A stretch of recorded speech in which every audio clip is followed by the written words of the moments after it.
तो ये दोनों व्यावसायिक बुद्धि वाले हैं और जुम्मन शेख का जब तक फायदा रहता है उनसे अपनी खाला से, तब तक उनकी खूब खातिरदारी करता है और जैसे ही मिल्कियत उसके नाम होती है वह उसके प्रति उनका रवैया बदल जाता है। खाला के साथ दुर्व्यवहार होना शुरू हो जाता है। खाला तंग आकर जब वो उसकी जो पीड़ा होती है वो जब असही हो जाती है तो पंचायत बैठाने को कहती है और यह इसे लगता है जुम्मन शेख को कि यह तो सुअवसर है कि पंचायत में कोई इसके विरुद्ध कोई आवाज उठाने वाला है नहीं, क्योंकि इसके अनुग्रह के बहुत सारे ऐसे लोग हैं जो ऋणी हैं। क्योंकि ये रहमनामा वगैरह लिखता है तो उससे गांव में बहुत सारे लोगों का काम हुआ होगा। तो खाला पंचायत में आने के लिए पहले और जगहों पर जाती है, बहुत सारे लोगों से मिलती है, अपनी पीड़ा बतलाती है, उन्हें पंचायत में आने को कहती है, लेकिन कोई गंभीरता से नहीं लेता खाला अपनी पीड़ा। अंततः वह अलगू चौधरी के पास आता है। अलगू चौधरी भी व्यावसायिक बुद्धि का, और जैसे ही अलगू चौधरी से खाला की मुलाकात होती है, खाला जब बोलती है उसे आने के लिए तो पहले मना करता है, मैं नहीं आऊंगा। लेकिन जब फिर वो कहती है तो कहता है ठीक है आऊंगा, लेकिन कुछ बोलूंगा नहीं, कुछ भी नहीं कहूंगा। और खाला जब पूछती है कि क्यों बेटा, तो कहता है कि मैं बिगाड़ नहीं चाहता। यह नुकसान चाहता ही नहीं है अलगू चौधरी, क्योंकि दोनों एक ही बुद्धि और दोनों नुकसान नहीं चाहते। और अलगू चौधरी इसीलिए मित्रता तोड़ना नहीं चाहता। मित्रता क्यों नहीं तोड़ना चाहता?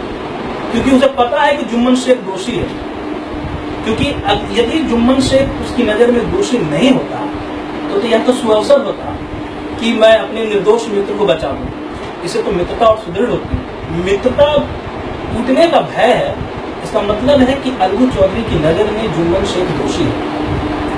और इसीलिए आगे जो खाला एक वाक्य कहती है कि बेटा बिगाड़ के डर से का जो वाक्य है मैं पढ़ता हूँ, वो कहती है कि बेटा क्या बिगाड़ के डर से ईमान की बात न करोगे।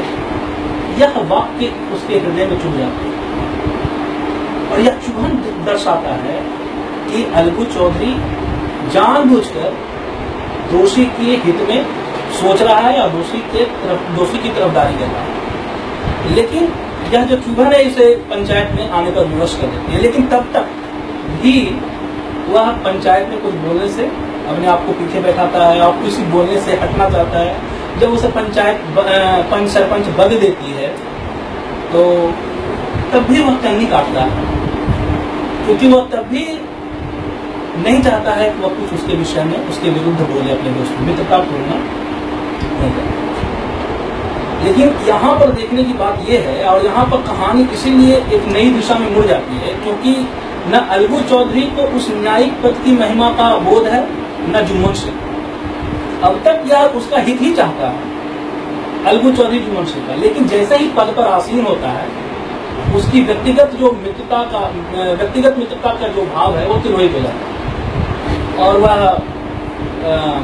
फैसला सुनाता है और जुम्मन के वह पक्ष में नहीं होता। अब यहाँ देखें कि जुम्मन को नुकसान होता है, और मैंने कहा कि ये दोनों व्यवसायिक बुद्धि वाले, जहां नुकसान की कैंची चली मित्रता के डोर कट जाते हैं। अब जैसे ही नुकसान हुआ मित्रता टूट गई। अब देखिए कि आगे जब कहानी बढ़ती है, अब अलगू चौधरी के पास जो 2 बैल हैं उनमें से एक बैल मर जाता है। एक जन ने लिखा दैव योग से मरता है, लेकिन उसे लगता है कि जुम्मन शेख ने ही विष दिया हो। कहाँ गया वह विश्वास जो इन दोनों का एक दूसरे पर था, अटल विश्वास था, वह विश्वास खत्म हो गया। इसीलिए मैंने कहा कि इनके जो क्षेत्र हैं मित्रता के वो सीमित है।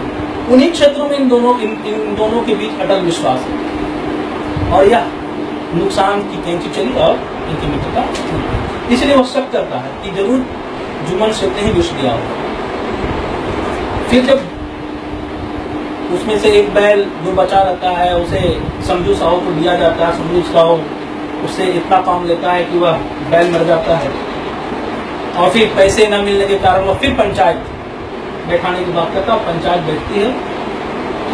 अब जुम्मन शेख जो अलगू चौधरी का अहित चाह रहा है।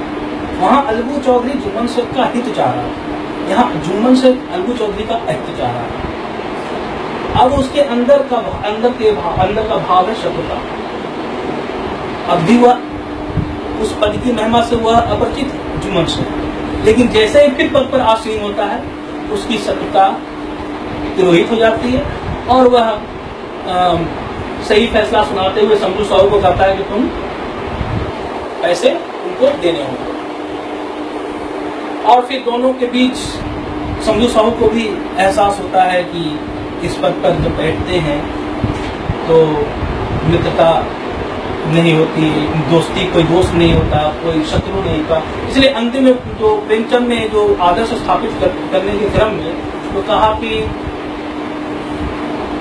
इस पद पर आसीन व्यक्ति न किसी का दोस्त होता है, उसका संबंध अलगू चौधरी से, जो कि दोस्ती तोड़ना नहीं चाहता था, लेकिन चढ़ा तो दोस्त, पद पर बैठा तो दोस्ती खत्म, माना कोई किसी का शत्रु होता है, जो जुम्मन शेख से समझ। इस तरह से न्यायिक पद की महिमा को स्थापित करते हुए प्रेमचंद ने पूरी कहानी सारता यही कहानी। और इस कहानी में जो सबसे महत्वपूर्ण और सबसे आकर्षक जो चीज लगी वह है इसकी भाषा। भाषा इसकी बड़ी ही आकर्षक है, इसलिए भाषा को मैंने इसे अलग टॉपिक पर मैंने लिखा। बहुत सारे ऐसे वाक्य मैंने इसके लिखे, जैसे जुम्मन की पत्नी करीमन रोटियों के साथ कड़वी बातों के तेज तीखे सालन भी देंगे। कड़वी बातों को यहाँ सालन के रूप में कहा गया, इस तरह की भाषा। और देखिए आगे जब वार्ता होती है, जो खाला कहती है कि तुम मुझे रुपये दे दिया करो, मैं अपना पका खा लूंगा। इसके बाद जो वार्ता होती है और जो कहने और उत्तर देने के क्रम में जो क्रिया विशेषण युक्त होते हैं वह भी देखने लायक है।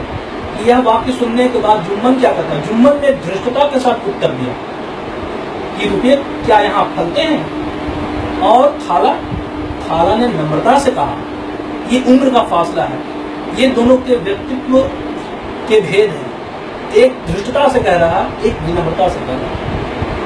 मुझे कुछ रूखा सूखा चाहिए भी कि नहीं? जुम्मन शेख ने गंभीर स्वर से कहा, जवाब दिया कि तो कोई यह थोड़े ही समझा था कि तुम मौत से लड़कर आ जाओ।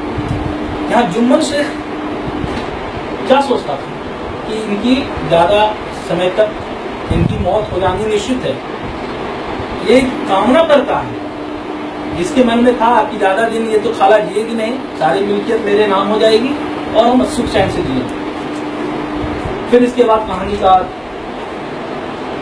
जब पंचायत बैठती है शुरुआत में, तो कहानीकार की नजर से पंचायत पर नहीं होती। जहां पंचायत बैठती है उसके इर्द गिर्द क्या चल रहा है उस पर भी इनकी नजर लगती है। इसलिए उन्होंने कहा, जब सूर्य अस्त हो गया और खिड़कियों की कलरव युक्त पंचायत, चिड़ियों की कलरव युक्त पंचायत पेड़ों पर बैठी, तब यहाँ भी पंचायत शुरू। वहाँ गांव का परिवेश है, वृक्ष होंगे, शाम का समय है, पक्षी अपने अपने घर आते हैं, कलरव युक्त वातावरण होगा, तो इस पर भी कहानीकार की नजर है, सिर्फ पंचायत पर नजर है। इसके बाद खाला की भाषा और जुम्मन की भाषा में अंतर है। और सिर्फ भाषा में अंतर नहीं, भाषा में मैंने अंतर दिखलाया कि एक धृष्टता से बोलता है, एक नम्रता से बोलती है, लेकिन भाव में भी अंतर है। एक तो मरने की आकांक्षा करता है कि मर जाए, लेकिन दूसरी उनकी खाला, उनका भाव आप समझने की कोशिश करें कि कहती है पंचायत में कि अगर मुझ में कोई ऐब देखो तो मेरे मुंह पर थप्पड़ मारो, जुम्मन में बुराई देखो तो उसे समझाओ। क्यों एक बेकस की आदत, खुद के लिए थप्पड़ मारना और अपने उस जुम्मन जिसने उसे जो उसकी मृत्यु की आकांक्षा रखता है उसके लिए समझाना शब्द का प्रयोग। ये जो अनुभव से जो इनके अंदर जो नम्रता है और उनका अभी उसके प्रति अवधि प्रेम है, ये व्यक्तित्व का जो भेद है वह इस भाषा से पता चलता है कि एक क्या चाहते हैं, दूसरे के मन में क्या था। फिर पारिभाषिक शब्दावली का प्रयोग हुआ झगड़े का जो दृश्य है उसके वर्णन में कि उन्होंने कहा कि दोनों देवियों ने शब्द बाहुल्य की नदी बहा दी। झगड़े का वर्णन व्यंग, वक्रोक्ति, अन्योक्ति और उपमा आदि अलंकारों में बातें हुई। ये झगड़े का वर्णन है ये भी। और इसके बाद एक और वाक्य जो बहुत इनका अच्छा लगता है कि बहुत चीखे चिल्लाए पर देहात का रास्ता बच्चों की आंख की तरह सांझ होते ही बंद हो जाता है। यानी देहात के रास्ते की तुलना की गई बच्चों की आंख से, बच्चों की नींद से। और फिर प्रकृति का वर्णन, फिर पंचायत का बैठना, खेतों पर कौवे पंचायत कर रहे थे। विवादग्रस्त विषय था यह कि मटर की फलियों पर उनका कोई स्वत्व है या नहीं, और जब तक यह प्रश्न हल ना हो जाए तब तक वे रखवाले की पुकार पर अपनी अप्रसन्नता प्रकट करना आवश्यक समझते थे। यानी प्रेमचंद फिर पंचायत बैठती है, फिर इनकी नजर सिर्फ पंचायत पर न रख के और क्या घट रहा है उस पर भी नजर रखती है, उसका उन्होंने चित्रण किया। इस तरह से इसकी भाषा मुझे बड़ी आकर्षक लगी। और जो इसका मूल प्रतिपाद्य था कि दोनों मित्रों के विषय, मित्रों की शत्रुता और फिर उसके बाद फिर जो मित्रता होती है, और इसके मूल में जो न्यायिक पद की महिमा से अपरिचित होना है, उसी न्यायिक महिमा को इन्होंने स्थापित किया है। और यही इस कहानी को समझकर मुझे निष्कर्ष लगा।